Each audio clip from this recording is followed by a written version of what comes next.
Внимание! Говорит Москва. Заявление советского правительства. Граждане и гражданки Советского Союза.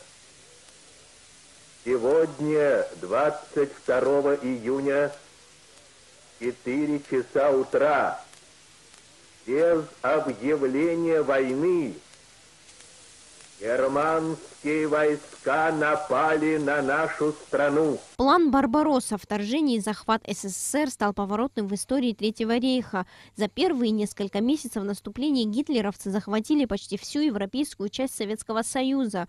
Первые внезапные авиационные удары необъявленной войны пришлись по железнодорожным узлам, военно-морским базам, аэродромам. Главная задача нацистской Германии – властвовать в Азии и Европе. Война также нанесла идеологическую подоплеку. Гитлер и его ближайшие соратники фанатично ненавидели коммунистов.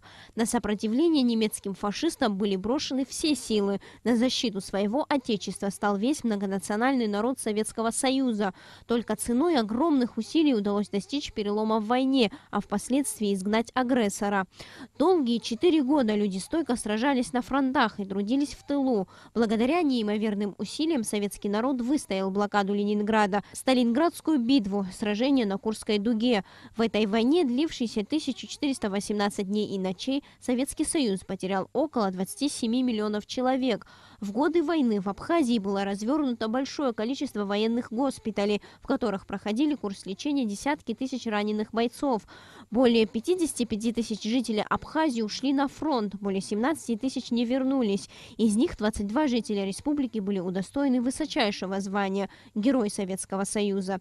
Воины Абхазии героически защищали свою родину в Брестской крепости, на Кавказе, на подступах к Москве, у стен Ленинграда и Сталинграда, под Севастополем, Новороссийском и Одессой, освобождали страны Европы. Среди героев Советского Союза Владимир Харазия, летчик-штурмовик Кезем-А, горбо повторивший бессмертный подвиг Гастелло, защитник дома Павлова Алексей Цугба, первая летчица абхазка Мэри Авицба. Невозможно переоценить вклад в победу участников партизанского движения, подпольщиков, сражавшихся в тылу врага.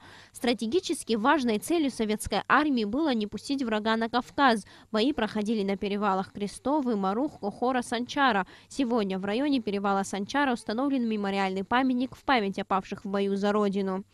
Великая Отечественная война вошла в историю человечества как самая кровопролитная. Советскому народу предстояло пройти через нечеловеческие испытания, выстоять и победить, избавить мир от фашизма, показав всем, что дух солдата Красной Армии не дано сломить захватчикам. Никто и предположить не мог, что названия городов-героев станут известны всему миру, что Сталинград станет символом стойкости людей, Ленинград – символом мужества, Брест – символом отваги, что наравне с мужчинами-воинами землю от фашистов героически станут защищать старики, женщины и дети. Вечная память погибшим, вечная слава выжившим.